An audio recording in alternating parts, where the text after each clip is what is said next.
ఈ ఉద్యమాలకి పోరాటాలకి రాజకీయ రంగు పులుముతున్నటువంటి ఈ పొలిటిక్స్ చూస్తుంటే మీకేమనిపిస్తుంది అసలు? ఇలా నిందలు వేస్తున్న ఇదే రేవంత్ రెడ్డి గారు గాంధీ భవన్లో ప్రెస్ మీట్ సాక్షిగా 30 లక్షల మంది ఇంటూ 3 ఓట్లు వేస్తే 90 లక్షల మంది ఓట్ల ద్వారా 90 సీట్లు వస్తాయని నాకు చెప్పారు. ఎందుకంటే ఆ రోజు కాంగ్రెస్ పార్టీ కార్యకర్తలను కూడా ఆయన నమ్మలేదు.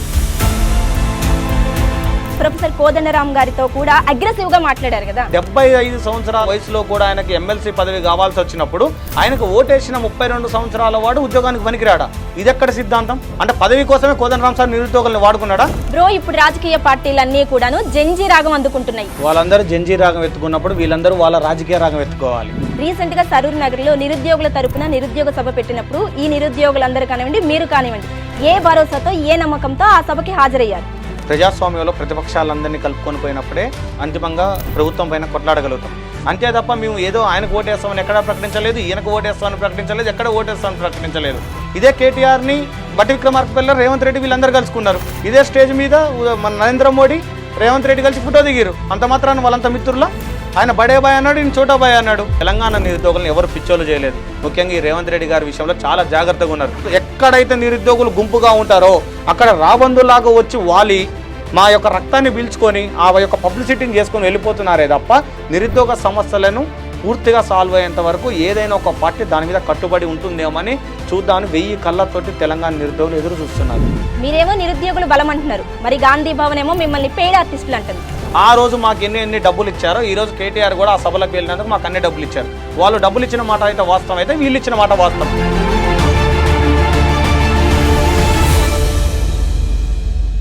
ఓట్ల పండగొస్తే చాలు లక్షల ఉద్యోగాలంటూ మేనిఫెస్టోలో పచ్చి అబద్ధాలు రాసి యువత భవిష్యత్తుతో చెలగాటమడటం పాలకులకు అలవాటైపోయింది. నిన్న అధికారంలో ఉన్నప్పుడు బీఆర్ఎస్ చేసిందేంటి? నేడు గద్దెనెక్కిన కాంగ్రెస్ నిరుద్యోగులకు వరగబెట్టిందేంటి? రేపు వస్తుందనుకుంటున్న బీజేపీ అయినా ఈ నిరుద్యోగ సమస్యకు సమాధానం ఇస్తుందా? మరోవైపు కల్వకుంట్ల కవిత గారు కొత్త రాజకీయ వేదికతో ముందుకొచ్చారు. మరి ఆమె వైఖరి ఏంటి? ఎవరు అధికారంలోకి వచ్చినా చివరికి మోసపోయేది నిరుద్యోగులేనా? తమ న్యాయమైన హక్కుల కోసం విద్యార్థుల గొంతు విప్పితే రాజకీయ ప్రేరేపితమని పెయిడ్ ఆర్టిస్టులని ముద్ర వేస్తూ సమస్యను తప్పుదోవ పట్టించే కుట్రలు జరుగుతున్నాయి. విద్యార్థుల కన్నీళ్లకు రాజకీయ రంగు పూసే వ్యవస్థపై నికరంగా నిలబడి ప్రశ్నిస్తున్న గళం యువ విద్యార్థి నాయకుడు ఆకాష్ ఈరోజు మనతో ఉన్నారు. ఆకాష్ గారు, welcome to the show. Akash గారు, సూటిగా మొట్టమొదటి ప్రశ్న నేను వేస్తున్నాను. ఏదైతే ఉద్యమాలు పోరాటాలు ఉన్నాయో ఈ ఉద్యమాలకి పోరాటాలకి రాజకీయ రంగు పులుముతున్నటువంటి ఈ పొలిటిక్స్ చూస్తుంటే మీకేమనిపిస్తుంది అసలు? దీని మీద మీ అభిప్రాయం ఏంటి?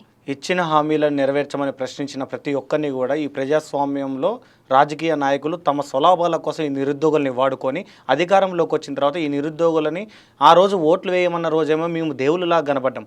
అదే రేవంత్ రెడ్డి గారు ఈరోజు ఇదే నిరుద్యోగులని మీరు అన్నట్టు ఇలా నిందలు వేస్తున్న ఇదే రేవంత్ రెడ్డి గారు గాంధీ భవన్లో ప్రెస్ మీట్ సాక్షిగా 30 లక్షల మంది ఇంటూ 3 ఓట్లు వేస్తే 90 లక్షల మంది ఓట్ల ద్వారా 90 సీట్లు వస్తాయని నాకు చెప్పారు.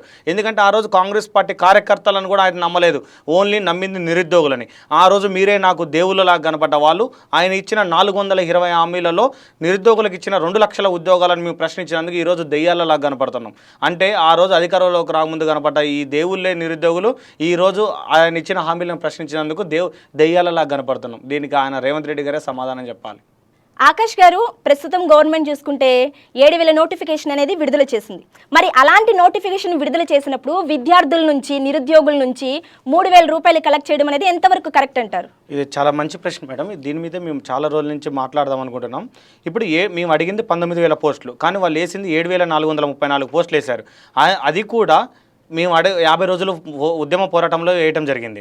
దాని తర్వాత వాళ్ళు 42 పేజీల మేనిఫెస్టోలో 41 పేజీలు ఏం రాశారంటే గత గవర్నమెంట్ నిరుద్యోగుల కాంచి అప్లికేషన్ ఫీజుల్లో రక్తం తాగుతుంది, దోపిడీ చేస్తుంది అని చెప్పి ఇదే మాట్లాడిన ముఖ్యమంత్రి గారు ఇప్పుడు హోంశాఖ కూడా ఆయన దగ్గరే ఉంది కాబట్టి ఆయనే సూటిగా ప్రశ్నిస్తున్నా.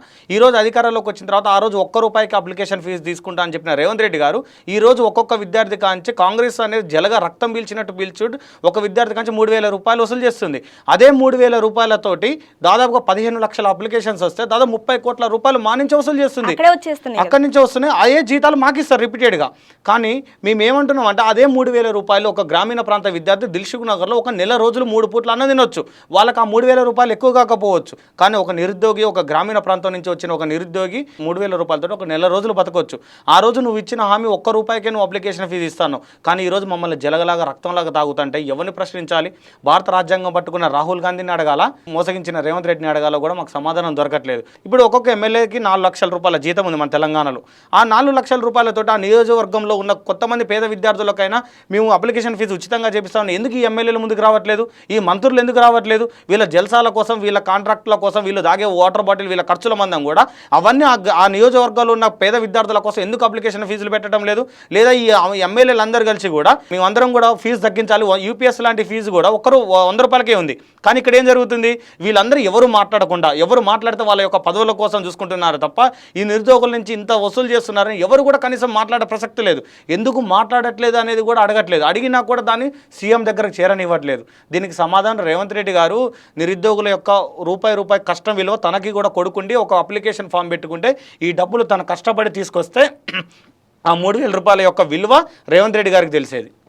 బ్రో, ఇప్పుడు మీరు చెప్తున్న దాన్ని బట్టి చూస్తే కూడా ఇప్పుడు ఒక ప్రచారం అయితే జరుగుతుంది. ఏంటంటే ఏవైతే ఇప్పుడు దరఖాస్తులు ఉన్నాయో ఈ దరఖాస్తుల్లో 19 నిబంధనలు అనేవి పెట్టారు.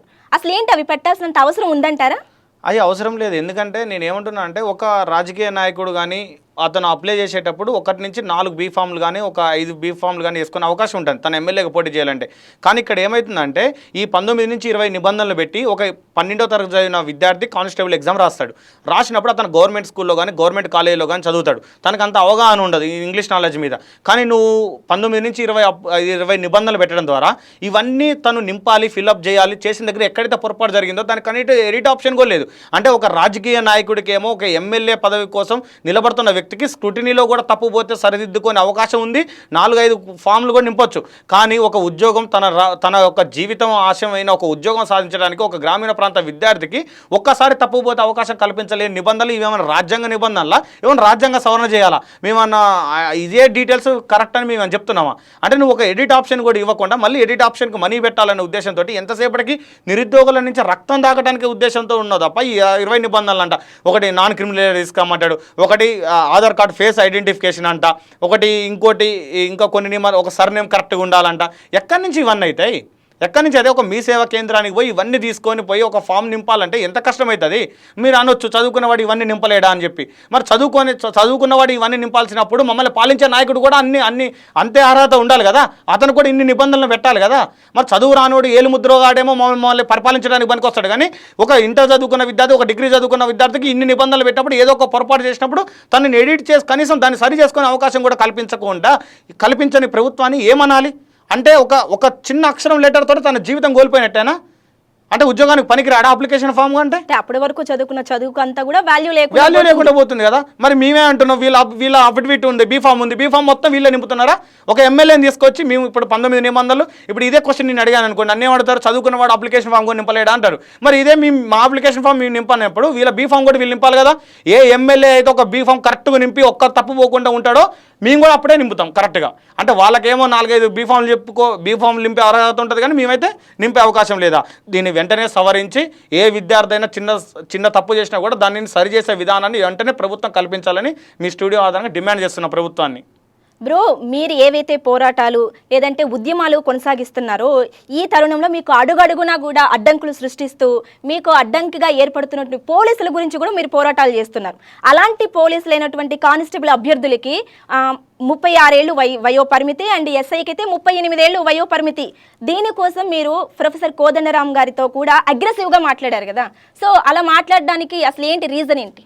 ఇప్పుడు దాని యొక్క ముఖ్య కారణం ఏంటంటే కోదండరామ్ సార్ చెప్పబట్టే మేము నిరుద్యోగులందరం కూడా ఏకదాటి మీదకి వచ్చి కాంగ్రెస్ ప్రభుత్వానికి ఓట్లేయడం జరిగింది. ఆ రోజు తెలంగాణ ఉద్యమకారుడైన కోదండరామ్ సార్ అంటే మా అందరికీ చాలా అభిమానం. కానీ తన యొక్క ఎమ్మెల్సీ పదవి కోసం 70 సంవత్సరాల వయసు దాటింది ఆయనకి. కానీ ఆయన ఎమ్మెల్సీ పదవి కోసం గవర్నర్ ఆమోదించలేదన్న ఉద్దేశంతో హైకోర్టులో పోరాటం జరిగింది. సుప్రీంకోర్టు వరకు కూడా వెళ్ళి తన యొక్క ఎమ్మెల్సీ పదవిని తెచ్చుకున్నాడు. కానీ 75 సంవత్సరాలలో వయసులో కూడా ఆయనకి ఎమ్మెల్సీ పదవి కావాల్సి వచ్చినప్పుడు ఆయనకు ఓటేసిన 32 సంవత్సరాల వాడు ఉద్యోగానికి పనికిరాడా? ఇది ఎక్కడ సిద్ధాంతం? ప్రొఫెసర్ కోదండరాం సార్ ఎందుకు మాట్లాడాడు అంటే పదవి రాగానే నోరు గర్జించిన నోరు అనేది మూగపోయిందా? అంటే పదవి కోసమే కోదండరాం సార్ నిరుద్యోగులను వాడుకున్నాడా? అంటే నిరుద్యోగుల మీద రాజకీయాలు చేసినట్టే కదా కోదండరాం సారు. అదే విధంగా అంటే మీరు అప్పుడు ఆ టైంలో ఏంటంటే ప్రెస్ క్లబ్ని ఆ వేదికగా మీరు చూస్ చేసుకున్నారా? మేము ఆ రోజు ప్రెస్ క్లబ్లో రౌండ్ టేబుల్ సమావేశం పెట్టడం జరిగింది. ఆ రౌండ్ టేబుల్ సమావేశానికి కోదండరాం సార్ని కూడా ఇన్వైట్ చేసినాం, కానీ ఆయన రాలేదు. కానీ వేరే సంఘాల వాళ్ళు ఇబ్బందులు ఉన్నారని వచ్చారు. అంటే నిరుద్యోగులతోటి ఆ రోజేమో మేము పిలిచినా పిలవకపోయినా గద్దల్లాగా వాళ్ళిన ఇదే కోదండరాం సారు ఇప్పుడు మాత్రం ఆ రోజు పిలిచినా రాకుండా సమయానికి వచ్చిండు. వచ్చిన రోజు మా యొక్క ఆవేదన మేము ఆయన మీద ఆశించడం కాదు, ఆవేశంలో కాదు, మా యొక్క ఆవేదనని కన్నీళ్ళ రూపంలో ఆవేశం రూపంలో ఆయన్ని అడగటం జరిగింది. ఆయన కూడా ఆ ప్రశ్నకు సమాధానం చెప్పలేకపోయిండు. చెప్పకుండా 48 గంటల్లో జీవో ఇచ్చిండు. ఎందుకు ఇచ్చిండు? అది రైట్ అయిన సరైన సమాధానం కాబట్టి. వాళ్ళ యొక్క పదవుల కోసమేమో ఎంత దూరమైనా వెళ్తారు, కానీ నిరుద్యోగులకి అర్హత లేదని చెప్పడానికి కాదు కదా. మేము ఓటేసిన వాడు వేలుముద్ర వాళ్ళేమో పైన కూర్చుంటారు, వేలుముద్ర ఓటేసిన వాడేమో ఇక్కడ కూర్చొని నిరుద్యోగానికి వయసు పనికిరాదని చెప్తాడు. అంటే మా యొక్క ఉద్యోగాన్ని నిర్ణయించేది ఎవరు? మా యొక్క ప్రతిభ. మా యొక్క ప్రతిభ లేదని చెప్పడానికి వాడికి ఏం అధికారం ఉంది? చదువు రాని వాడు మమ్మల్ని పాలించేవాడు అయినప్పుడు వాడు చదువు వచ్చిన వాడు ఓటేసిన వాడేమో ప్రతిభకు పనికిరాడా? ఇది ఎక్కడ సిద్ధాంతం? కోదండరాం సార్ ఎందుకు నోరు మీద పట్టలేదని అడిగినాం. ఆయన ఏం సమాధానం చెప్పాలో లేక అన్ని దాచుకొని వెళ్ళిపోయిండు. దానికి తెలంగాణ సమాజమే ఈరోజు కోదండరాం సార్ని నిందిస్తుంది. దానికి సమాధానం ఆయన చెప్పుకోవాలి. మీరు చెప్తున్నట్లు ఆకాష్ బ్రో, నిరుద్యోగుల గళం వినిపించడానికి మండలిలోకి అడుగుపెట్టినటువంటి ప్రొఫెసర్ కోదండరాం గారు ఇప్పుడు ఎందుకు సైలెంట్గా ఉండాల్సి వచ్చిందంటారు? అంటే దీని మీద మీ అభిప్రాయం ఏంటి? ఆయనకు పదవి వచ్చింది, నిరుద్యోగులతో అవసరం తీరింది. నిరుద్యోగులతో అవసరాలు తీర్చుకోవడానికి కోదండరాం సార్ కూడా నిరుద్యోగులని బలి చేసిండు అనేది సాక్ష్యం అయిపోయింది. అందరిలాగా కోదండరాం సార్ కూడా పదవి ఆశించేవాడు అనేది అందరికి తేటతెల్లం అయిపోయింది. అందుకే సమాధానం చెప్పలేకుండా మౌనమే అంగీకారంతో వెళ్ళిపోయింది ఆ రోజు. అది యావత్ ప్రపంచం కూడా చూసింది. నిరుద్యోగులను వాడుకోవడం ద్వారానే పదవులు వస్తాయని కోదండరాం సార్ తోటి ఈ రాష్ట్రం మొత్తం ఏకీభవించింది. బ్రో, ఇక్కడ నాకు ఒక చిన్న డౌట్ అనమాట. ఏంటి అంటే ఏదైతే ఈ నోటిఫికేషన్ వచ్చిందో ఈ నోటిఫికేషన్ విషయంలో కూడా కొన్ని జిల్లాలకి, అంటే దీన్ని ఎలా చూడాలి మనం, పక్షవాతం అనుకోవాలా లేదంటే పక్షపాతం అనుకోవాలో తెలీదు, ఈ నోటిఫికేషన్ కూడా కొన్ని జిల్లాలకే అనుకూలంగా వచ్చాయి అనే ప్రచారం జరుగుతుంది కదా, అసలు ఏంటి దీని మీద? ఇది కూడా మంచి ప్రశ్న మేడం. ఇదేంటంటే 1905లో విభజించు పాలించనే బ్రిటిష్ వారి యొక్క సిద్ధాంతాన్ని కూడా కాంగ్రెస్ పార్టీ అమలు చేసింది. మేము యావత్ తెలంగాణలో ఉన్నామా లేకుంటే వేరే దేశాలు 2 రాష్ట్రాలలో ఉన్నామో కూడా మాకు అర్థం కావట్లేదు. ఇచ్చిందే 7400 పోస్టులు. అందులో కొన్ని జిల్లాలకు ఇచ్చి ఇప్పుడు ఉమ్మడి హైదరాబాద్ అయినా రంగారెడ్డి జిల్లా కానీ ఉమ్మడి హైదరాబాద్కి కానీ యాదాద్రి భువనగిరి జిల్లాలకు కానీ కొన్ని పోస్టులు వెళ్ళి అంటే ఒకరికి అన్నం పెట్టారు, మరొకరికి సున్నం పెట్టి మీరు కొట్టుకొని చావండి అనే విధంగా ఈ రెండు ప్రాంతాల మధ్యలో ఇప్పుడు చిచ్చు పెట్టట్టయింది కాంగ్రెస్ ప్రభుత్వం. అసలు వీరు ఏం చేస్తున్నారో, గత చరిత్రని బ్రిటిష్ వారి యొక్క సిద్ధాంతాన్ని అప్పుడు కాంగ్రెస్ ప్రభుత్వం అప్పుడున్న కాంగ్రెస్ వ్యతిరేకించింది. కానీ అదే సిద్ధాంతం బ్రిటిష్ వారిలో అవలంబించిన విభజించు పాలించే 1905 సిద్ధాంతాన్ని ఇప్పుడు తీసుకొచ్చి తెలంగాణలో ఈరోజు రేవంత్ రెడ్డి గారు అమలు చేశారు. 75 సంవత్సరాల ఈ ఉమ్మడి ఆంధ్రప్రదేశ్ చరిత్రలో కూడా ఎప్పుడు ఇలాంటి నోటిఫికేషన్ ఇవ్వలేదు. డైరెక్ట్గా ఇప్పుడు కొన్ని జిల్లాలకు ఇచ్చి కొన్ని జిల్లాలు ఇవ్వకపోయేసరికి ఈ 2 జిల్లాలను తన్నుకోనని చెప్పి చావంటున్నారు. అంటే ఓట్ల కోసం రాజకీయాలు చేస్తున్నారా? ఇప్పుడు 2 ఎమ్మెల్సీలు రాబోతున్నాయి కాబట్టి ఉన్న జిల్లాలకు ఇచ్చారు. ఇప్పుడు జిహెచ్ఎంసీ ఎలక్షన్స్ లేవు కాబట్టి ఇక్కడ ఇవ్వలేదు. అంటే ఎలక్షన్ల కోసం నిరుద్యోగులను కూడా వాడుకుంటున్నారా? ఇప్పుడు వయో పరిమితి మేము అడగగానే పెంచారు. ఇప్పుడు ఈ ఉమ్మడి జిల్లాలలో ఉన్న వాళ్ళ పరిస్థితి ఏంది? అంటే వీళ్ళ వయో పరిమితి కోసం వీళ్ళు మళ్ళీ కొట్లాడాలి, ధర్నాలు చేయాలా? అంటే వీళ్ళకి నోటిఫికేషన్ ఇచ్చినప్పుడు మళ్ళీ మిగతా 29 గ్రామీణ ప్రాంత జిల్లాల వాళ్ళు కొట్లాడాలా? అంటే ఈ సిద్ధాంతం ఎక్కడ కొట్లాడుకొని జమంటున్నారా? అదే మీకు ఎమ్మెల్సీ ఎలక్షన్స్ అయితేనేమో ఎంపీ కానీ ఎమ్మెల్యే ఎలక్షన్లు కానీ ఒకటేసారి జరగాలి రాష్ట్రంలో. మీకు మాత్రం కొన్ని ప్రాంతం ఇప్పుడు ఒక దగ్గర ఒక నియోజకవర్గానికి ఒకసారి ఎలక్షన్, ఇంకో నియోజకవర్గానికి ఇంకో రోజు ఎలక్షన్ పెడతా అంటే ఇదే రాజకీయ నాయకులు ఒప్పుకుంటారా? ఒప్పుకోరు. రోడ్ల మీదకి వచ్చి ధర్నాలు చేసి పోలు దండాలు పెడతారు. అందరితో పాటు మాకు కూడా ఎలక్షన్లు పెట్టాలని. వీళ్ళకి ఒక్కరోజు ఎలక్షన్ లేట్ అయితేనే వీళ్ళు కొట్టుకొని చేస్తారు. కానీ మా నిరుద్యోగుల జీవితాలతోటేమో ఒకటికి నోటిఫికేషన్, ఒక రోజుకి ఇంకొకటికి నోటిఫికేషన్ ఇచ్చి పాకిస్తాన్ భారతదేశాలుగా ఈ తెలంగాణను విభజించి పాలించే సిద్ధాంతాన్ని తీసుకొచ్చి నిరుద్యోగులకు నేర్పుతున్నారు. భవిష్యత్తు విద్యార్థులకు ఏం నేర్పుతున్నారు? ఇది ఇప్పటికైనా కొనసాగించకుండా వెంటనే ఏ జిల్లాలకైతే అన్యాయం జరిగిందో ఆ జిల్లాలకు కూడా వెంటనే నోటిఫికేషన్ ఇవ్వాల్సిందిగా మీ స్టూడియో ద్వారా ప్రభుత్వాన్ని డిమాండ్ చేస్తున్నాం. లేకపోతే ఆ జిల్లాల యొక్క తీవ్ర ఆగ్రహానికి గురై జిహెచ్ఎంసీలో పతనం అయ్యే అవకాశం ఉంటుందని రేవంత్ రెడ్డి గారు విజ్ఞప్తి చేస్తున్నాను. ఎప్పుడు కూడా ఎలక్షన్స్ మూమెంట్ టైం ఉన్నప్పుడే కూడా ఏదో ఒక నోటిఫికేషన్ అనేది రిలీజ్ చేయడం అనేది చూస్తూ ఉన్నాం. సో అసలు ఏంటి ఈ నోటిఫికేషన్కి, ఈ భర్తీకి, ఏమైనా ఎలక్షన్స్కి, ఈ మూడింటికి మధ్య ఏదైనా సంబంధం ఉందా? నిరుద్యోగులని ఇంట్లో నుంచి బయటికి రాకుండా సోషల్ మీడియాకి దూరంగా ఉంచాలని ఒక భారీ కుట్ర ప్లాన్ తోటే గతంలో బీఆర్ఎస్ గవర్నమెంట్ కూడా ఎలక్షన్కి ముందు 70 నుంచి 80 వేల ఉద్యోగాలు వేసింది. అయినా కూడా ప్రభుత్వం ఏమైంది? కూలిపోయింది. అంతే ఇదే రేవంత్ రెడ్డి గారు ఇదే ఆలోచన ధోరణితోటి ఇదే అధికారుల మాటలు వింటున్నారు. ఎలక్షన్ వచ్చినప్పుడు నిరుద్యోగులకు నోటిఫికేషన్ వేసే వాళ్ళని చేసిన పాపాలన్నీ మర్చిపోతారు అనేది తెలంగాణ విద్యార్థులు కాదు. ఎందుకంటే కాంగ్రెస్ గవర్నమెంట్ అంతకన్నా ముందు తెలంగాణ ఇవ్వకముందు చాలా చేసింది. అయినా కూడా కాంగ్రెస్ తెలంగాణను తీసుకొచ్చింది ఇదే నిరుద్యోగులు. తెలంగాణ నిరుద్యోగులను ఎవరు పిచ్చోలు చేయలేదు. ముఖ్యంగా ఈ రేవంత్ రెడ్డి గారి విషయంలో చాలా జాగ్రత్తగా ఉన్నారు. మీరు ఎప్పుడైతే 70,000 80,000 ఉద్యోగాలు ఇచ్చా అంటున్నారు, మీరు అడిగిన దానికి ఇప్పుడు నాకు జోక్ ఒకటి గుర్తొస్తుంది. నిన్న వివేక్ వెంకటస్వామి 50,000 టీచర్ ఉద్యోగాలు వేసినని చెప్పి పబ్లిక్లో మాట్లాడుతున్నాడు. ఆయన ఎంత ట్రోల్ అవుతున్నాడో ఆయనకే తెలుసు. అంటే ఈ నిరుద్యోగులకి ఏది చెప్తే అది నమ్ముతాం అనుకుంటాం అనేది ఈ ప్రభుత్వం యొక్క పిచ్చితనంగా కనపడుతుంది. కానీ ఏదో ఒక రోజు తన అబద్ధాలకి తన యొక్క పాపాలకు వాళ్ళే బలవుతారు. ఇవన్నీ అబద్ధాలని నిరుద్యోగ సమాజానికి ఆల్రెడీ పసిగట్టిర్రు. వాళ్ళ యొక్క పాపం రాబోయే ఎలక్షన్లోనే ఎలక్షన్స్లో తెలుస్తాయి అంటారు. ఆకాష్ గారు, నిరుద్యోగులు మోసపోవడం వల్ల బీఆర్ఎస్ అనేది పార్టీ ఓడిపోలేదు, మేము గనక ఇంకొక 50 యూట్యూబ్ ఛానల్స్ ఉంటే గనక అధికారాన్ని చేజిక్కించుకునేవాళ్ళమని ఒకానొక సందర్భంలో కేటీఆర్ అన్నారు. అంటే దీన్ని ఏ విధంగా చూడాలంటారు మీరు? ఎప్పుడైనా చేసిన తప్పును ఒప్పుకుంటే ఎవరైనా క్షమిస్తారు. ఇది తెలంగాణలో ముఖ్యంగా. ఎందుకంటే శత్రువుని ఇంటికి వచ్చినా కూడా కూర్చోబెట్టి మంచినీళ్ళు ఇచ్చేది తెలంగాణ సంస్కృతి. కానీ ఆయన 50 యూట్యూబ్ ఛానళ్ళు పెట్టుకుంటేనే ఇంక గెలిచేవాడిని అంటే అది నిరుద్యోగులకు చేసి పేపర్ లీకేజ్ వల్ల జరిగిన అన్యాయాన్ని నిరుద్యోగులు ఆత్మహత్యలు చేసుకున్నారు. ఎక్కడా కూడా అసలు ఆ కన్సర్న్ అనేది చూపించట్లేదు కదా. అది చూపించకపోతే ఇంకో 5 సంవత్సరాలు కూడా అధికారంలోకి వచ్చే పరిస్థితి లేదు. ఎప్పుడైతే చేసిన తప్పును ఒప్పుకోవాలి. ఎందుకంటే తెలంగాణలో ఆ పేపర్ లీకేజ్ వల్ల 18 మంది ఆత్మహత్యలు చేసుకున్నారు. ప్రవళిక లాంటి ఒక అమ్మాయి కూడా ఆత్మహత్య చేసుకుంది. సునీల్ నాయక్ లాంటి వాళ్ళు కూడా ఆత్మహత్యలు చేసుకున్నారు. వాళ్ళ యొక్క ఆత్మశాంతి చేకూరాలంటే చేసిన తప్పును ఒప్పుకోవాలి. అంతే తప్ప 50 మంది యూట్యూబ్ ఛానల్ పెట్టుకుంటా అంటే నియోజకవర్గానికి ఒక ఇన్ఫ్లుయెన్సర్స్ 1,00,000 మంది ఫాలోవర్స్ ఉంటారు. 100 నియోజకవర్గాలు 100 మంది ఇన్ఫ్లుయెన్సర్స్ నిలబెడితే వాళ్ళు ఈజీగా ఎమ్మెల్యేలు ఎంపీలు అవుతారు. వాళ్ళే ముఖ్యమంత్రులు కూడా అవుతారు కదా. రేపు బిగ్ బాస్ జరుగుతుంది. బిగ్ బాస్ విన్నర్ తీసుకొచ్చి డైరెక్ట్ ముఖ్యమంత్రి పదవి నిలబెడితే వాడిని చూసి అందరూ ఇప్పుడు ఎట్లా ఓట్లేస్తారు కదా ఆయనకి. మరి అట్నే ఓట్లేస్తే అయిపోతుందా? బిగ్ బాస్కి ఫాలోయింగ్ ఉందని ఇప్పుడు పల్లవి ప్రశాంత్ లాస్ట్ టైం గెలిచిండు. ఆయన పోయి ఎమ్మెల్యే నిలబెడతా, ఆయన ఓట్లు వేసి నిలబెడతారు నియోజకవర్గాలు. ఇది తప్పండి. ప్రజాస్వామ్యంలో నిరుద్యోగులు ప్రజలు చైతన్యవంతమైనప్పుడే ఏ రాజకీయ పార్టీకైనా మనుగడ ఉంటుంది తప్ప అబద్ధాల మోసాలతోటి చేసిన తప్పును ఒప్పుకోకపోతే పశ్చాత్తాపం జీవితాంతం పడాల్సి వస్తుంది. రీసెంట్గా సరూర్ నగర్లో నిరుద్యోగుల తరపున నిరుద్యోగ సభ పెట్టినప్పుడు ఈ నిరుద్యోగులందరూ కానివ్వండి, మీరు కానివ్వండి, ఏ భరోసాతో ఏ నమ్మకంతో ఆ సభకి హాజరయ్యారు? సేమ్ క్వశ్చన్ మీరు అడగన్నా ఒకటి గుర్తొచ్చిందంటే విషాదర్ మహారాజుని కూడా ఇదే సేమ్ క్వశ్చన్ ఒక యాంకర్ వేసినప్పుడు ఆయన చెప్పిన సమాధానం ఏంటంటే ప్రజాస్వామ్యంలో ప్రతిపక్షాలందరినీ కలుపుకొని పోయినప్పుడే అంతిమంగా ప్రభుత్వం పైన కొట్లాడగలుగుతాం. నా యొక్క మొదటి శత్రువు ప్రభుత్వం అయినప్పుడు ప్రతిపక్షాలను కూడా కలుపుకొని వెళ్ళాలి. ఆ ప్రతిపక్షం అంటే ప్రజాస్వామ్యం, ప్రజల హక్కు, వాళ్ళకి ప్రతిపక్షం అనే హోదాని ఇచ్చారు. ఇప్పుడు మేము అన్ని పార్టీలను కలుపుకొని ప్రభుత్వం పైన మొదటి దెబ్బ కొట్టాలని చూస్తున్నాం. సెకండ్ దెబ్బ వీళ్ళే అవ్వచ్చేమో. సెకండ్ లక్ష్యం వీళ్ళది, మాది మొదటి లక్ష్యం దెబ్బతిన్న తర్వాత సెకండ్ లక్ష్యం వీళ్ళ మీద చూస్తాం. ఇప్పుడు వీళ్ళందరినీ కలుపుకొని పోకపోతే శత్రువు బలవంతుడైనప్పుడు మేమందరినీ శత్రువు మిత్రుడు అన్నప్పుడు మేమందరం బలవంతంగా మా యొక్క బలాన్ని పుంజుకోవాలన్న ఉద్దేశంతో శత్రువుని కొట్టాలంటే బలం పుంజుకోవాలంటే ప్రతిపక్షాలను కలుపుకొని పోవాలి. అంతే తప్ప మేము ఏదో ఆయనకు ఓటేస్తామని ఎక్కడ ప్రకటించలేదు, ఈయనకు ఓటేస్తామని ప్రకటించలేదు, ఎక్కడ ఓటేస్తామని ప్రకటించలేదు. అక్కడ శత్రువు బలంగా ఉన్నాడు, ఆయన కొట్టాలంటే ప్రతిపక్షాలందరినీ కలుపుకొని పోవాలి.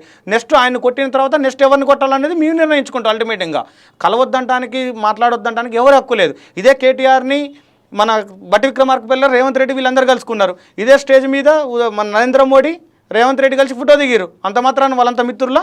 ఆయన బడే బాయ్ అన్నాడు, ఈయన చోటా బాయ్ అన్నాడు. అంత మాత్రాన్ని వీళ్ళిద్దరు ఒకటే పార్టీయా? కాదు కదా. ఇప్పుడు మీరు అడిగిన క్వశ్చన్ ఇంకో సమాధానం. వీళ్ళు నాకు పాము అంటున్నారు, వీళ్ళ దగ్గరికి ఎందుకు పోతున్నారని కాంగ్రెస్ వాళ్ళు అడుగుతున్నారు. అక్కడికి వెళ్ళడానికి మాకు మార్గం చూపించింది ఎవరు? నువ్వే కదా. నువ్వు మంచి వ్యక్తి అయితే మేము అక్కడికి వెళ్ళాం కదా. అక్కడికి వెళ్ళడానికి కారణం ఎవరు? నువ్వు. అంటే మొదటి శత్రువు ఎవరు? నువ్వే కదా. నువ్వు మంచిగా ఉన్నట్టయితే మేము ఎవరి దగ్గరికి వెళ్ళే వాళ్ళం కాదు కదా. శత్రువు దగ్గరికి వెళ్ళడానికి కారణమైనది ప్రధాన శత్రువు నువ్వే మా దృష్టిలో. మీరేమో నిరుద్యోగులు బలం అంటున్నారు, మరి గాంధీ భవన్ ఏమో మిమ్మల్ని పెయిడ్ ఆర్టిస్టులు అంటుంది. దీన్ని ఏ విధంగా చూడాలి? మేము నిజంగా పెయిడ్ ఆర్టిస్టులమే అయితే ఇదే బస్ యాత్ర కాంగ్రెస్ గవర్నమెంట్ రావడానికి ఇదే మన ధర్నా చౌక్లో ధర్నాలో ఇదే పీసీసీ మహేష్ కుమార్ గౌడ్ తోటి అఫీషియల్గా లెటర్ పెట్టారు. అక్కడ వచ్చిన ఎంపీ ఎమ్మెల్యేలు అందరూ కూడా వచ్చి మా సభలో పాల్గొన్నారు. దాని తర్వాత సెక్రటరియట్ ముట్టడికి సహకరించారు. దాని తర్వాత వీళ్ళందరూ గెలవని చెప్పి మా ఎమ్మెల్యేలు ప్రచారం చేసినా కూడా క్యాండిడేట్లు చేసినా కూడా గెలవని చెప్పి ఉత్తర తెలంగాణ దక్షిణ తెలంగాణకి ఆ రోజు బస్ యాత్రల ద్వారా మమ్మల్ని అందరూ పంపించి చెట్లమ్మటి పుట్టలమ్మటి వాగులమ్మటి కూడా స్నానాలు చేసుకుంటే వీళ్ళ ఎన్నికల కోసం ప్రచారం చేసినాం. ఆ రోజు మాకు ఎన్ని డబ్బులు ఇచ్చారో ఈ రోజు కేటీఆర్ కూడా ఆ సభలకు వెళ్ళినందుకు మాకు అన్ని డబ్బులు ఇచ్చారు. వాళ్ళు డబ్బులు ఇచ్చిన మాట అయితే వాస్తవం అయితే వీళ్ళు ఇచ్చిన మాట వాస్తవం. వాళ్ళు ఇవ్వలేదు, మేము వాళ్ళ కోసం ఆనెస్ట్గా కొట్లాడే మమ్మల్ని నిరుద్యోగులుగా వాడుకున్నారంటే ఈ రోజు కూడా నిరుద్యోగులు నిజాయితీ పరులమే.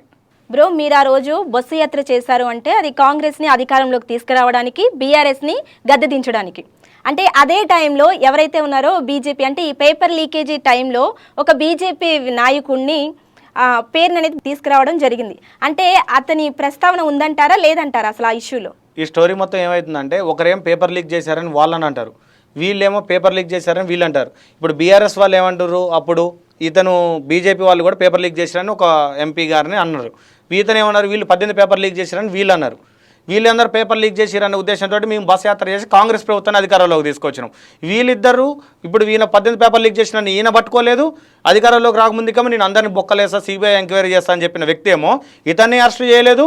ఇతను ఇవి బీఆర్ఎస్ వాళ్ళు బీజేపీ ఎంపీ మీద వేసిన నిందన అది నిజం అబద్ధం అని వాళ్ళు విచారణ ద్వారా జరపలేదు. అంటే వీళ్ళు ముగ్గురు కలిసి మాకు రావాల్సిన జాబ్ క్యాలెండర్ మీద వీళ్ళందరూ కుట్రలు పండి కావాల్సి తెలంగాణ నిరుద్యోగులు బలి చేస్తున్నారు. అంటే ఈయన వాడుకొని మమ్మల్ని నిరుద్యోగులు వాడుకొని వీళ్ళ అధికారంలోకి వచ్చిరు, మళ్ళీ వీళ్ళ పేరు చెప్పి మమ్మల్ని వాడుకొని వాళ్ళ అధికారంలోకి వచ్చిరు, వీళ్ళిద్దరు పేర్లు చెప్పి రేపు ఇతను అధికారంలోకి రావాలని వీళ్ళు చూస్తున్నారు. అంతిమంగా ఇందులో నష్టపోతుంది తెలంగాణ నిరుద్యోగులు మాత్రమే తప్ప అధికారం దాహంతో వీళ్ళు నిరుద్యోగుల యొక్క జీవితాలతో చెలగాటం ఆడుతున్నారు. వీటన్నిటి మీద న్యాయ విచారణ చేసి జరపాల్సిన వాళ్ళే అధిపతులేమో మమ్మల్ని ప్రశ్నిస్తారు, చూసారా వాళ్ళు చేశారా వీళ్ళు చేశారా అంటారు. వాళ్ళు చేశారు వీళ్ళు చేశారండి, వీళ్ళు తప్పులు చేశారనేదే మిమ్మల్ని అధికారంలోకి తీసుకొచ్చింది. దాన్ని నిరూపించి బహిరంగంగా నిరూపించాల్సిన బాధ్యత ఈ ప్రభుత్వాలది. బ్రో, ఇప్పుడు పార్లమెంట్లో చూసుకున్నట్లయితే ఇప్పుడు రీసెంట్గా జరిగిన ఇష్యూ కనుక మనం చూసినట్లయితే ఎవరైతే ధర్మేంద్ర ప్రధాన్ విద్యాశాఖ మంత్రిగా ఉన్నారో అతను స్వచ్ఛందంగా రాజీనామా చేశారని బీజేపీ చెప్తుంది. ఇక అదేవిధంగా ఇప్పుడు మన తెలంగాణలో విద్యాశాఖ మంత్రిగా ఉన్నటువంటి సీఎం రేవంత్ రెడ్డి కూడా రాజీనామా చేయాలి అని చెప్పి ఇటు బీజేపీ కానివ్వండి అటు బీఆర్ఎస్ కానీ పట్టుబడుతున్నాయి. సో వీళ్ళిద్దరితో మీరు ఏకీభవిస్తారా? నేను అసలు మీ ప్రశ్నతోటే ఫస్ట్ ఏకీభవించాను. ఎందుకంటే స్వచ్ఛందంగానే తప్పు. ఎందుకంటే సీజేపీ కాక్రోచ్ జనతా పార్టీ 50 రోజులుగా జంతర్ మంతర్లో వాంగ్చూక్ అనే ఒక సోషల్ యాక్టివిస్ట్ అనే అతను అమరనిహార దీక్ష కూర్చోవడం ద్వారా ఈ ప్రభుత్వం మరో నేపాల్ మరో శ్రీలంక లాగా జంజీ అనే ఉద్యమం తీవ్రంగా ఉధృతం దాల్సిన సందర్భంలో ఏం చేయలేని పరిస్థితుల్లో బీజేపీ ధర్మేంద్ర ప్రధాన్ రాజీనామా చేయడం జరిగింది.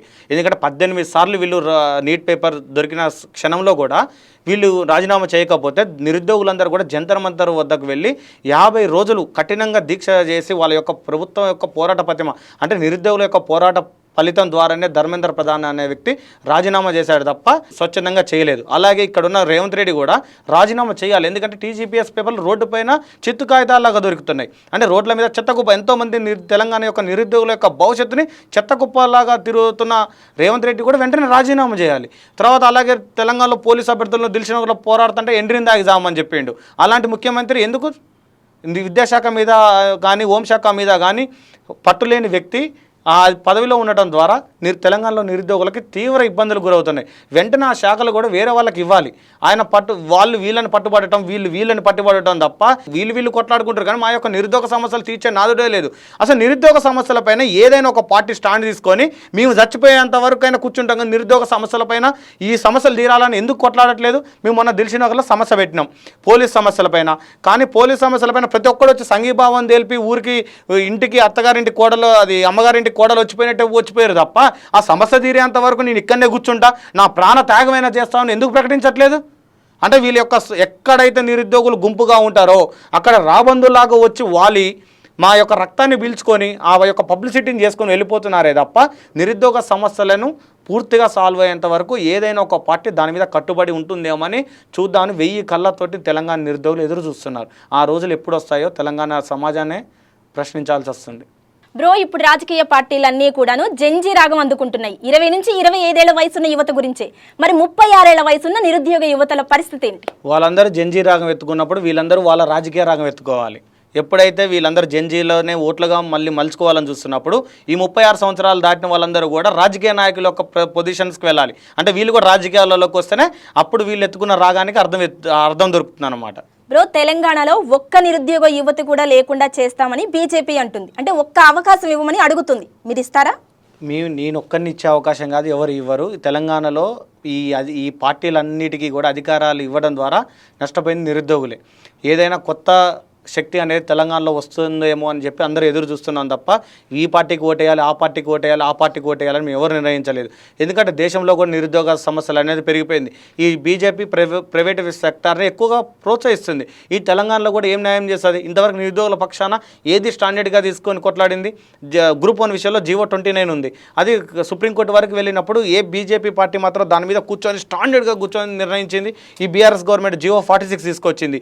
ఈ అన్ని జీవోలను తీసుకొచ్చిన ఈ కాంగ్రెస్ పార్టీ ఏ జీవోలన్నీ కూడా తొలగించకుండా ఇట్నే కొట్లాడుతుంది. అంటే వీళ్ళంతా ఒకటే. మీరు అడుగుతున్నారు కదా, వీళ్ళు ఇప్పుడు అధికారం మొత్తం వీళ్ళందరి చేతిలోనే ఉంది. ఆయన బడేబాయ్, ఈయన చోటేబాయ్, ఈయన బీఆర్ఎస్, ఈ ముగ్గురిట్లో ఎవరైనా అరెస్ట్ చేశారు? ఇంతవరకు ఎవరైనా అరెస్ట్ అయ్యారా? ఎవరు అరెస్ట్ కావాలి? అంటే ఈ 3 పార్టీల వాళ్ళు కూడా ఒకటే. ఇంకా వీళ్ళకి పదవి, ఇంకా సపరేట్ అధికారాలు ఏంది? సీఎం సీట్లు వీళ్ళు కూర్చున్నారనే తప్ప కానీ వీళ్ళ అధికారం మొత్తం ఈ 3 పార్టీల చేతిలోనే ఉంది అర్థమవుతుంది. ఎవరిని ఎవరు అరెస్ట్ చేసుకోవట్లే, ఎవరి మీద ఎవరు నిందలు వేసుకోవట్లే. ఓన్లీ మీడియాలో పబ్లిసిటీ కోసం మాత్రమే మాట్లాడుతున్నారు తప్ప నిరుద్యోగ సమస్యలపైన మాట్లాడే అధికారం ఏ పార్టీకి లేదు. దేవుడు కరుణించి ఏదైనా భవిష్యత్తులో నిరుద్యోగుల గురించి ఆలోచించే వాళ్ళు ఎవరైనా ముందుకు వస్తారేమని వేచి చూడాల్సిందే. కాలమే దానికి సమాధానం చెప్తుంది. మరి మీరంటున్నట్టు దేవుడు పంపించినట్లుగానో మరి లేదంటే మీకోసమే వచ్చినట్లుగానో కవితక్క గారు మరి మీకోసం వచ్చాను అని చెప్తున్నారు. ఒక కొత్త రాజకీయ పార్టీతో వచ్చారు. మరి కవిత గారి పార్టీ గురించి మీ అభిప్రాయం ఏంటి? నా అభిప్రాయం ఏంటంటే అది కాలమే నిర్ణయిస్తుంది. అది కాలంలో ఉంటుందా, కాల గర్భంలో కలిసిపోతుందా అనేది కాలమే సమాధానం చెప్తుంది. 10 సంవత్సరాల అధికారంలో ఉన్నప్పుడు కూడా నిరుద్యోగులకి కవితక్క గారికి గుర్తు రావాలి కదా, అప్పుడు కూడా ఇలాంటి అన్యాయం జరుగుతుందని మాట్లాడాలి కదా. ఈ రోజు వచ్చి నేను నిరుద్యోగులకి తప్పైంది, నిరుద్యోగులకు క్షమాపణ చెప్తా, ఆ రోజు చేసింది మా అన్నగారు, మా బావగారు, మా నాన్నగారు తప్పు చేశారని చెప్తే అది నిరుద్యోగ సమాజం ఏకీభవించదు అనేది కాలం దాని అన్నిటికీ సమాధానం చెప్తుంది. ప్రతి పార్టీకి 5 ఏళ్లకు ఒకసారి అధికారానికి అవకాశం ఇస్తున్నారు. మీరు అలాంటి మీరే ధర్నా చౌక్ లో కార్యకర్తలుగా నిలబడిపోతున్నారా? ఇదైతే గత కొంతకాలంగా ఇప్పుడు తెలంగాణ వచ్చిన కాంచి జరుగుతున్న మాటకైతే ఇదైతే వాస్తవం. మీరు అన్నమాటే తెలంగాణలో నిరుద్యోగులు చైతన్యవంతులు అవన్నంత వరకు కూడా ఇలా పార్టీలు నాయకులకి కార్యకర్తలాగా మిగిలిపోతున్నదైతే మాట వాస్తవం. ఆ నిరుద్యోగులు కూడా మీరు అన్న ఆ ధర్నా చౌక్ గురించి కూడా ఒక చిన్న సంఘటన చెప్తాం మీకు. ఎలా జరుగుతుందంటే ఒక రాజకీయ నాయకుడు మా యొక్క సమస్యను ప్రస్తావించడానికి మేమే చందాలు వేసుకొని ఒక టెంట్ కొనుక్కోవాలి, ఒక టెంట్ బుక్ చేసుకోవాలి, ఒక మైక్ తెచ్చుకోవాలి, ఒక వాటర్ బాటిల్, వాళ్ళు రాజకీయ నాయకులు వచ్చిన వాళ్ళకి కప్పే శాల్వాలు, వాళ్ళు మాట్లాడే రాజకీయ ఉపన్యాసాలు, మీడియాకి ఖర్చులతో సహా ఒక నిరుద్యోగి భరిస్తున్నాడు. ఆ ధర్నా చౌక్లో ఒక నాయకుడు ఒక పార్టీ కార్యకర్తలాగా మిగిలిపోతున్నామంటే ఈ తెలంగాణలో నిరుద్యోగుల యొక్క పరిస్థితి ఎంత దౌర్భాగ్యంగా ఉందంటే చైతన్యవంతం అవ్వాలి అనుకున్న పరిస్థితులు కూడా ఈ తెలంగాణలో రాజకీయాలను డబ్బుతో మార్చేశారు. ఈ డబ్బు అనేది ఎప్పుడైతే నశించి తెలంగాణ నిరుద్యోగుల చైతన్యం వస్తుందో ఆ ధర్నా చౌకులో నిరుద్యోగులు కాదు రాజకీయ నాయకులు నిలబడే రోజు వస్తుంది త్వరలో. బ్రో, మీరు చెప్తున్నట్టు ఆ రోజు వచ్చేసరికి మీ పోరాటాలతో, మీ ఉద్యమాలతో, మీ అరుపులతో, మీ డిమాండ్లతో మీరు నీరసించిపోతారు కదా, మరి దానివల్ల ఏంటి ఉపయోగం? మేడం, ఈరోజు మా యొక్క లబ్ధి కోసం కాదు ఇది కొట్లాడేది, భవిష్యత్ యొక్క తరాల కోసం. ఆనాటి తెలంగాణ ఉద్యమంలో కూడా ప్రొఫెసర్ జయశంకర్ సార్ కూడా తెలంగాణ సాధించాలని పోరాటం కొనసాగించిండు, తెలంగాణ జాతిపితిగా నిలిచిపోయిండు. కానీ తెలంగాణ ఉద్యమం తెలంగాణ వచ్చిన తర్వాత దాని ఫలితాలు అనేది పొందకుండానే జయశంకర్ సార్ మరణించిండు. ఈరోజు మా యొక్క అరుపులు కూడా, మా యొక్క అరుపులు ఆర్తనాదాలు కూడా మా యొక్క భవిష్యత్తు కాకపోయినా రేపు రాబోయే తరాలకి. ఆ రోజు మా తల్లిదండ్రులు వ్యవసాయం చేశారు, ఇప్పుడు వ్యవసాయం చేసి మమ్మల్ని దిల్షునగర్ పంపించారు. దిల్షునగర్ పంచి ఉన్నత ఉద్యోగాలు సాధించమని చెప్పారు. కానీ ఇక్కడ ఉన్న వ్యవస్థ మీద పోరాటానికి మేము దిల్షునగర్ కేంద్రంగా మేము పోరాటాలు కొనసాగిస్తున్నాం. ఈ రోజు అయినా మేము లబ్ధి పొందకపోవచ్చు కానీ రేపు రాబోయే తరానికైనా మా వల్ల లబ్ధి చెందుతుంది కదా. భవిష్యత్తులో ఆ రోజు జయశంకర్ సార్ ఎలా కొట్లాడారని అనుకుంటున్నారో అరే రాబోయే తరాలలో నిరుద్యోగులు రాజకీయ నాయకులను వచ్చించి నిరుద్యోగులు అధికారం చేపట్టే రోజు మా కోసం కూడా కొంతమంది నాయకులు మాలాంటి విద్యార్థి నాయకులు కొట్లాడారని చెప్పుకునే రోజులు కూడా రావచ్చు త్వరలో. ఏం జరుగుతుందని చెప్పలేదు, భవిష్యత్తు తరాలు న్యాయం జరుగుతుంది కదా. ఆనాడు స్వతంత్ర ఉద్యమంలో కొంతమంది నాయకులు కొట్లాడటం వల్ల భారతదేశానికి స్వతంత్రం వచ్చింది, వాళ్ళని చరిత్ర ఇప్పటికీ గుర్తుపెట్టుకుంది. ఆ రోజు తెలంగాణ ఉద్యమంలో తెలంగాణ రావడం కోసం కొంతమంది ప్రాణత్యాగాలు చేశారు, వాళ్ళని ఇప్పటికీ యాద్ చేసుకున్నది. ఈ రోజు నిరుద్యోగులు అధికారంలో రావడం కోసం అలాంటి నిరుద్యోగులు బలి అవ్వాల్సిన పరిస్థితి ఏర్పడుతుంది. కొంతమంది అధికారం దక్కించుకోవాలన్నప్పుడు కొంతమంది దాని కింద బలి అవ్వాల్సి వస్తుంది. ఆ బలి అవ్వడానికి మాలాంటి కొంతమంది నిరుద్యోగులు కూడా నిర్ణయం తీసుకోక సిద్ధంగా ఉండాలి. బ్రో, ఇవన్నీ ఒక ఎత్తు అయితే పొద్దు నుంచి సాయంత్రం వరకు ఉద్యమాలతో, పోరాటాలతో నిరంతరం మీరు గడుపుతూ ఉంటారు. అక్కడి నుంచి ఒక్కసారి మీ రూమ్కి వచ్చిన తర్వాత మీరు ఏదో ఉన్నది పప్పో కూరో తిని ఆ తర్వాత మీ దగ్గర ఉన్న పుస్తకాలని చూసుకుంటూ మీరు ఆలోచిస్తున్నప్పుడు మీ మనసు చెప్పే స్పందన ఏంటి? మేడం, అరెస్ట్ అవుతున్నామంటే, ఉద్యమాలు చేస్తున్నామంటే దాని వెనుక మా తల్లిదండ్రుల యొక్క ఆవేదన కూడా ఉంటుంది. ఒక పోలీస్ వ్యక్తి మమ్మల్ని అరెస్ట్ చేస్తూ వ్యాన్లో వేస్తున్న ఆ దృశ్యాలను ఇంటి దగ్గర చూసిన తల్లిదండ్రులు చెల్లించిపోయి ఇంటి పక్కన ఉన్న వాళ్ళు, ఇంటి వెనక ఉన్న వాళ్ళందరూ కూడా తల్లిదండ్రులను ప్రశ్నిస్తుంటే వాళ్ళు ఫోన్ చేసి బాధపడే మాటలు ఎవరికి చెప్పలేం. ఇంకొకటి, అలాగే స్టేషన్కి తీసుకువెళ్తారు, స్టేషన్ తీసుకెళ్ళి అన్నం పెట్టకుండా ఉదయం నుంచి సాయంత్రం వరకు ఉంటాం. ఉన్న తర్వాత వాళ్ళు వదిలేసిన తర్వాత రూమ్లోకి వచ్చిన తర్వాత అన్నం వండుకునే పరిస్థితి లేకపోతే కుండలో నీళ్లు తాగి పడుకున్న రోజులు చాలా ఉన్నాయి మేడం. ఇవన్నీ కూడా సమాజానికి చెప్పలేం. కొట్లాడుతున్నాము, వీడియోలో కనపడుతున్నారు, మా అన్నలు ఫేమస్ అవుతున్నారు అనే ఉద్దేశాలతోనే ఉంటారు తప్ప దీని వెనక ఎంత కష్టం ఉందో తెలియదు. ఆ పుస్తకాలు చూసినప్పుడల్లా మా తల్లిదండ్రుల యొక్క కన్నపే గుర్తొస్తుంది. ఆ పుస్తకాలే మాకు తలదిండులుగా పెట్టుకొని పండుకోవాల్సి వస్తుంది. ఆ వాటర్ తాగినప్పుడు అర్ధాకిలితో 3-4 గంటల సమయంలో విపరీతంగా ఆకలైనా కూడా అలానే అలమటించి పండుకోవాల్సి వస్తుంది. కానీ ఇవన్నీ సమాజానికి తెలియదు. కొట్లాడుతున్నామంటే సమస్య పరిష్కారం కోసం ఈరోజు కొట్లాడినాం, సమస్య పరిష్కారం అయింది. కానీ మా మీద ఉన్న కేసులు, మా తల్లిదండ్రులు బాధపడుతున్న మాటలు అనేది సమాజానికి తెలియవు. ఇలాంటి మీడియా ఛానళ్ళు వచ్చినప్పుడే మా యొక్క ఆవేదనలు తెలుస్తాయి. ఎన్నో రోజులు కళ్ళమ్మటి కన్నీళ్లు గార్చుకుంటా అర్ధాకలితోటి పాటుతూ ఆ పోలీస్ స్టేషన్లలో వాళ్ళు అధికారులు తిట్టే మాటలకి కళ్ళమ్మటి కన్నీళ్ళు వచ్చి ఏం చెయ్యని దిక్కు చోదని పరిస్థితిలో కూడా నడుచుకుంటూ వాళ్ళు రూమ్ దగ్గర కూడా దించకుండా మా రోడ్డు మధ్యలోనే దించేసి వెళ్తే నడుచుకుంటూ వెళ్తుంటే రోడ్ల మీద ఎన్నోసార్లు బైకులు గుద్దుతాయి, కార్లు యాక్సిడెంట్ అయ్యే పరిస్థితులు కూడా ఈ మధ్య కాలంలో నాకే జరిగిన సంఘటనలు. ఇవన్నీ తలుచుకున్న రోజు ఏమైందంటే ఇది అసలు తెలంగాణ ఎందుకు వచ్చిందిరా అనే ఆవేదన కూడా మాలో కలిగింది. ఎందుకంటే పెద్ద పెద్ద రాజకీయ నాయకులు ఉన్నట్టు ఏసీ కార్లరే ఒకప్పుడు మమ్మల్ని వాడుకొని రాజకీయ నాయకులు ఏసీ కార్లలో తెచ్చుకున్నారు. కానీ ఈరోజు నడి రోడ్డు పైన అదే రాజకీయ నాయకులు కూడా ఏసీ కార్లలో వాడు ఏసీ రూమ్లో మంత్రి పదవి అనుభవిస్తున్న వాళ్ళు, ఆ రోజు మమ్మల్ని కూర్చోబెట్టిన వాళ్ళు ఈరోజు నడి రోడ్డు పైన వదిలేసిపోతే దిక్కుదోచని స్థితిలో ఉంటే ఎవరికి వెళ్ళి చూడాలి? ఆ భగవంతుడే చూస్తాడా, లేకపోతే ఈ భారత రాజ్యాంగం చూస్తుందా? ఎవరిని ప్రశ్నించాలనేది ప్రశ్నిస్తే అరెస్ట్ చేస్తారు, కేసులు పెడతారు. ఇదేనా తెలంగాణ తెచ్చుకునే నినాదం? కానీ స్టూడెంట్స్లలో కూడా చైతన్యం రావాలి. ఎవరో కొట్టాడుతారో మేము కూర్చొని బుక్కులు పట్టుకుంటే, ఇప్పుడు మీరు అడిగారు పుస్తకాలు, మా ఒక్కరికి కాదు కదా, నేను ఒక్కరిని ఆ పుస్తకం వదిలేసినందుకు కొన్ని వేల మంది చేతులు ఆ పుస్తకాలు ఈరోజు పుస్తకాలు ఉద్యోగస్తులుగా మారే అవకాశం వాళ్ళందరికీ దక్కింది. కానీ ఆ పుస్తకాలు వదిలేసిన నేను నా తల్లిదండ్రుల యొక్క కన్నప్పేగు బాధపడుతూనే ఉంది, క్షోభిస్తూనే ఉంది. మీ పేరెంట్స్ కష్టం మీకు గ్రాడ్యుయేషన్ ఇస్తే గవర్నమెంట్ మీకు ఇచ్చినటువంటి అదనపు క్వాలిఫికేషన్ ఏంటి అంటే కేసెస్లు అంటారా? మేము ఆ కేసెస్ని క్వాలిఫికేషన్స్ లాగా కాకుండా గుర్తింపులాగానే పొందుతున్నాం. ఎందుకని చెప్తున్నాం అంటే ఆ రోజు రేవంత్ రెడ్డి గారు కూడా అన్నారు, ఎంతమంది కేసులు అయితే అంత పెద్ద నాయకులు అవుతామని చెప్పి. ఆ రోజు రేవంత్ రెడ్డి గారు మహా అంటే ఇప్పుడు కొట్లాడుతున్న 4-5 కొట్లాడుతున్న విద్యార్థులను కేసుల ద్వారా ఇబ్బంది పెట్టాలని చూస్తున్నాడు. ఆ కేసులు ఉండటం వల్ల మేమైతే మహా అంటే 4-5 సార్లు కొట్లాడతాం, మహా అంటే ఇంకో 2-3 సార్లు జైలుకి వెళ్తాం. ఆ రోజు రేవంత్ రెడ్డి గారే అన్నారు కదా, బయటకు వచ్చిన వ్యక్తి ఈరోజు సీఎం అయ్యింది, కేసులో ఉన్న వ్యక్తి. మేము కూడా అలానే వచ్చాము, మమ్మల్ని రాజకీయ నాయకులుగా తయారు చేస్తుంది రేవంత్ రెడ్డి గారే కానీ మేము కూడా అభిప్రాయపడుతున్నాం. ఈ రేవంత్ రెడ్డి గారు ఏమనుకుంటారంటే, మేము ఆ రోజు కాంగ్రెస్ రేవంత్ రెడ్డి గారు ముఖ్యమంత్రి కావాలన్న ఉద్దేశంతో మేము గ్రామీణ స్థాయిలలోకి నిరుద్యోగులుగా వెళ్ళి ఆయన యొక్క సందేశాన్ని మేము ఇచ్చినందుకు, అదే సందేశం మేము అడుగుతున్నందుకు ఈరోజు మా పైన కేసులు పెడుతున్నారు. కేసులు పెట్టచ్చు, కేసులు పెట్టిన తర్వాత మా యొక్క విద్యార్థి జీవితాన్ని ఆగం చేయవచ్చు. కానీ ఆ జీవితం నుంచి, ఆ కడుపు మంట నుంచి వచ్చే ఆవేదన, ఆ రాయి బలంగా విసిరేస్తే ఎంత గట్టిగా తగులుతుందో అది రేవంత్ రెడ్డి గారికి ఇంకా బాగా తెలుసు.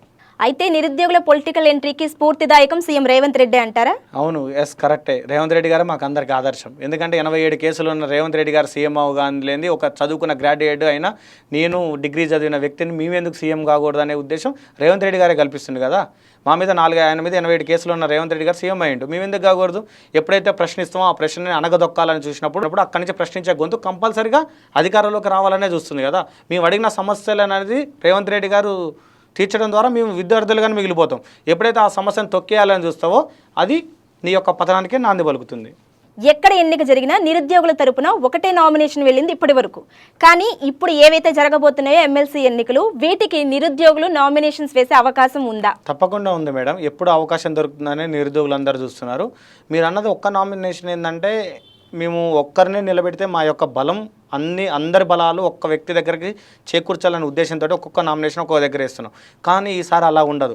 ఎక్కడైతే నిరుద్యోగులు బలంగా ఉంటారో అందరూ ఐకమత్యంగా ఉండి, బలం మాది ఐకమత్యమే మహాబలం అన్న సిద్ధాంతంతో ఈ నిరుద్యోగ ఉద్యమాలు అనేది కూడా ఇప్పటిదాకా నడుస్తూ వచ్చినాయి మేడం. ఎక్కడో ఒకసారి నిరుద్యోగుల యొక్క బలం అనేది ఖచ్చితంగా ఈ ప్రభుత్వానికి తగిలిన రోజు దిమ్మ తిరిగి ప్రజాపాతాలానికి వచ్చే రోజు దగ్గరలోనే ఉంది. కంపల్సరీగా మీరు అడిగిన ఎమ్మెల్సీ ఎలక్షన్లలో మాత్రం మేము కొంతమందినే ఎంచుకునే అవకాశం ఉంటుంది. ఎందుకంటే అందరూ వేయడం ద్వారా ఓట్లు అనేది చీలిపోయి మా యొక్క బలం అనేది బలహీనతగా మారిపోతుంది. మీరు అన్నట్టు ఖచ్చితంగా రాబోయే ఎమ్మెల్యే ఎంపీ ఎలక్షన్లలో ఒక్కొక్క నియోజకవర్గంలో దాదాపుగా 50 నామినేషన్లు మాత్రం కంపల్సరీగా వేసే ప్రణాళికల్లోనే మేమందరం ఉన్నాం. రేవంత్ రెడ్డి గారు ఇప్పటికైనా మమ్మల్ని రాజకీయాల కద్దరు చొక్కాల వైపు కాకుండా పుస్తకాలు, ఉద్యోగాల వైపు మలపాల్సిందిగా మీ ఛానల్ ద్వారా మరొకసారి విజ్ఞప్తి చేస్తున్నాను. కద్దరు చొక్కాల వైపు నిరుద్యోగులను మలిస్తే ఏమవుతుందో కొన్ని దేశాలలో చూశారు, కొన్ని రాష్ట్రాలలో కూడా చూస్తున్నారు, ఢిల్లీలో చూశారు, ఇప్పుడు రాష్ట్రంలో కూడా అలాంటి పరిస్థితి రావద్దనేది మేము విజ్ఞప్తి చేస్తున్నాం. మేము ఇంకా పుస్తకాల వైపు మాత్రమే ఉండాలనుకుంటున్నాము. సో ఇప్పుడు మీరు చెప్తున్న దాన్ని బట్టి 2014కి ముందు 2029 తర్వాత ఒక కొత్త తెలంగాణని చూడబోతున్నామా? చూడొచ్చు మేడం. ఎందుకంటే 2014కు ముందు తెలంగాణ వస్తుందని ఎవరు అనుకోలేదు, కానీ తెలంగాణ వచ్చింది. తెలంగాణ వచ్చిన తర్వాత కోటి ఆశలతోటి, నీళ్లు నిధులు నియామకాలు అనే ఆశయాలతోటి తెలంగాణ నిరుద్యోగులు ఆత్మ బలిదానాలతో తెచ్చుకుని ఈ తెలంగాణలో ఇంకా కావాల్సిన ఫలాలు అనేది ఇంకా దక్కలేదని చాలామంది ఆవేదనతో ఉన్నారు. ఆ ఫలాలు ఇంకైనా మేము పొందుతామనే ఉద్దేశంతో 2023 ఎలక్షన్లో కాంగ్రెస్ పార్టీకి ఓటేయడం జరిగింది. కాంగ్రెస్ పార్టీ ఇంకా ఘోరంగా పరిపాలన చేస్తుంది.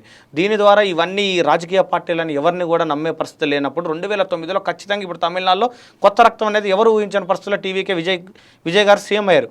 2029 రేవంత్ రెడ్డి గారు చెప్పిన 2029 మేలో జరిగే ఎలక్షన్లో కూడా సరికొత్త రూపంలో తెలంగాణలో మరో కొత్త విప్లవానికి నాంది పలకొచ్చు. ఏదో ఒక రోజు ఖచ్చితంగా ఏదో ఒక ఆ శకానికి ఖచ్చితంగా రేవంత్ రెడ్డి గారి పునాదిరాళ్ళు ఇప్పటి నుంచే వేస్తున్నారు. ఎందుకంటే నిరుద్యోగులు రాజకీయాల వైపు చూసే విధంగా మలిచేదే రేవంత్ రెడ్డి గారు కాబట్టి కొత్త శక్తి అనేది ఖచ్చితంగా రావాలి తెలంగాణలో. ఈ రాజకీయ పార్టీలు సమూలంగా ఏ రోజైతే నిర్మూలించగలుగుతామో, ఏ ఆశయాలతో 1200 మంది విద్యార్థులు ఆత్మ బలిదానాలు చేసుకున్నారో వారి యొక్క అందరూ ఆత్మలు శాంతించి తెలంగాణ సువిరణంగా ఉండాలంటే కొత్త రాజకీయ శక్తి, అది కూడా నిరుద్యోగుల నుంచి చదువుకున్న వ్యక్తుల నుంచి రావాలి తప్ప ఈ 5వ తరగతి 6వ తరగతి చదువుకున్న వ్యక్తుల ద్వారా ఈ తెలంగాణ అనేది బంగారు తెలంగాణ కాదు, సమూలమైన సామాజిక తెలంగాణ కావాలి అంటే అన్ని వర్గాల నుంచి అసెంబ్లీలో శాసనమండలిలో ప్రాధాన్యం ఉన్నప్పుడు మాత్రమే ఈ తెలంగాణ బాగుపడుతుంది.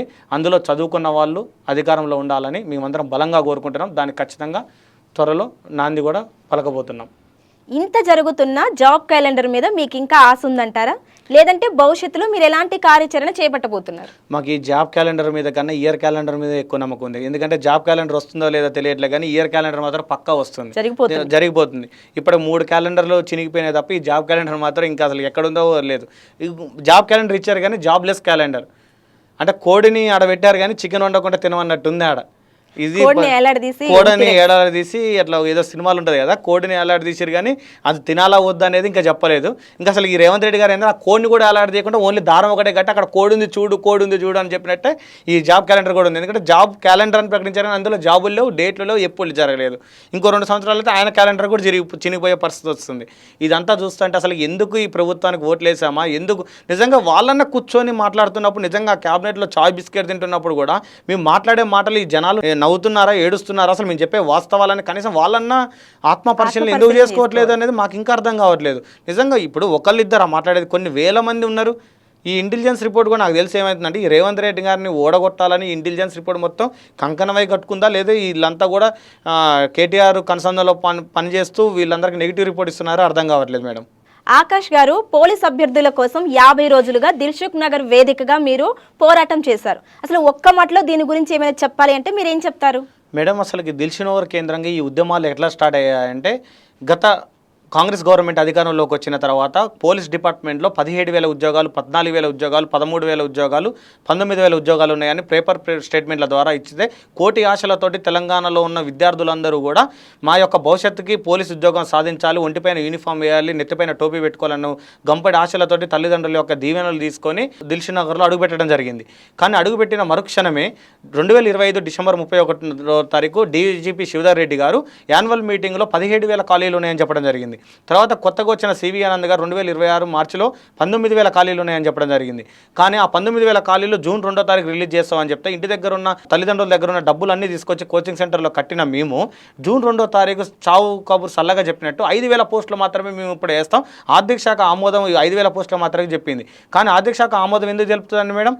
మెస్సీ వచ్చినప్పుడు అందాల క్రీడలకు కానీ, మెస్సీ వచ్చినప్పుడు ఫుట్బాల్ క్రీడలకు కానీ ఇలాంటి వాటికి బడ్జెట్ ఉన్న సమస్యల మీద ఈ 5,000 పోస్టులు మాత్రమే నోటిఫికేషన్ ఇస్తా అని చెప్పారు. కాదు మేము 5,000 కాదు 19,000 పోస్టులు వేయాలని మేము ధర్నాలు చేస్తుంటే మమ్మల్ని ఎండిని దాగి జావమని చెప్పాడు. అంటే ఆర్టికల్ 14 ప్రకారం చట్టం ముందు అందరూ సమానమైన మేము ఇప్పుడు మీ ఇంటర్వ్యూలో రేవంత్ రెడ్డి గురించి ఒక అన్పార్లమెంటరీ వర్డ్ వాడితే ఎమ్మటి నన్ను బయటకు పోయి అరెస్ట్ చేస్తారు.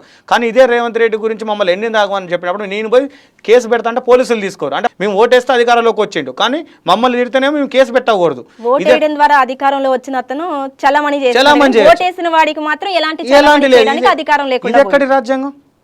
మేము అదే కేసు పెడదామని పోతే తీసుకోవట్లేదు. కానీ మేము ఏదైనా ఆయన మీద వ్యతిరేకంగా ధర్నాలు చేసినా మా మీద 4-5 కేసులు పెట్టి అర్ధరాత్రి వరకు స్టేషన్లో బంధించారు. ఇది అది కాకుండా సరే 7,000 పోస్టులు వేశారు అనుకొని మేము అనుకున్నాం. కానీ దాని తర్వాత వాళ్ళు 2024లో ఒక జీవో తీసుకొచ్చారు.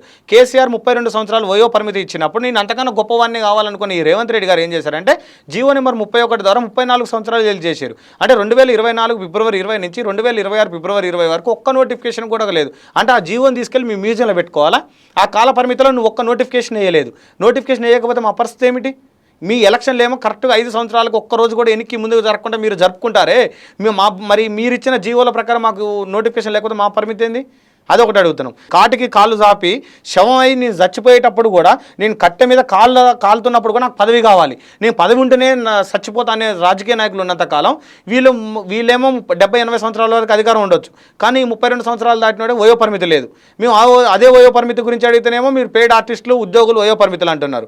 నేను ఈ పెయిడ్ ఆర్టిస్ట్ అనే నాయకులను చెప్తున్నాను, మీకు నిరుద్యోగులని ఇంకొక మాట అంటున్నారు. రాజకీయాలు మీకెందుకని ప్రశ్నిస్తున్నారు. నిరుద్యోగులని రాజకీయాలు, కానీ ఈ రాజకీయ నాయకులందరూ ఎక్కడి నుంచి వచ్చారు? ఉస్మానియా యూనివర్సిటీ కేంద్రంగా ఉన్న కొంతమంది విద్యార్థి అధికార పార్టీ నాయకులు ఏమంటున్నారంటే వీళ్ళకి ఏం అవసరం, వీళ్ళు ఎందుకు మాట్లాడుతున్నారు అని అడుగుతున్నారు. మరి వాళ్ళు కూడా ఐఏఎస్ ఐపీఎస్లు అయ్యి మాకు ఆదర్శంగా ఉంటే మేము కూడా ఐఏఎస్ ఐపీఎస్లు అవుతాం కదా. వాళ్ళేమో ఉస్మానియాలో చదివి పిహెచ్డీ చేసిన వాళ్ళేమో రాజకీయంగా పోవచ్చు, మేమేమో రాజకీయం గురించి మాట్లాడకూడదా? ఇది ఎక్కడి న్యాయం? అంటే వాళ్ళకన్నా మేము ఎక్కువ ఎదుగుతున్నాం, వాళ్ళని సూటిగా ప్రశ్నిస్తున్నామన్నా, మా యొక్క ప్రశ్నలకు సమాధానాలు ఇవ్వనా? ఇది ఎక్కడి సిద్ధాంతం? 61 సంవత్సరాలు వచ్చిన డీజీపీ గారేమో డ్యూటీ చేయొచ్చు, డీజీపీ పదవిలో ఉండొచ్చు, కానీ 38 సంవత్సరాలు దాటినాడు ఉద్యోగానికి పనికిరాడు. మరి ఈయన ఫిట్నెస్ లేనప్పుడు ఆయన ఫిట్నెస్ ఎలా ఉంటాడు? 38 సంవత్సరాలకే 30 రిటైర్మెంట్ ఏజ్ పెట్టు, 61 వరకు ఎందుకు పెంచుతున్నావు? ఇంకా 63-64 వరకు ఎందుకు చేస్తున్నావు? దీన్ని ఎవడు ప్రశ్నించేవాడు లేడు, ఇది ఎవడు అడిగేవాళ్ళు లేడు. వీళ్ళకేం 70 సంవత్సరాల వయసులో కూడా పదవులు కావాలి. ఇంకొకటి జీవో నెంబర్ 46 అని ఉంది, కొన్ని జిల్లాలో అన్యాయం జరిగిందని తీసుకొచ్చారు. ఇప్పుడు వీళ్ళ పరిస్థితి ఏంది? ఆ జీవో నెంబర్ 46 ఎటు పోయిందో దానికే దిక్కు ముక్కు లేకుండా పోయింది.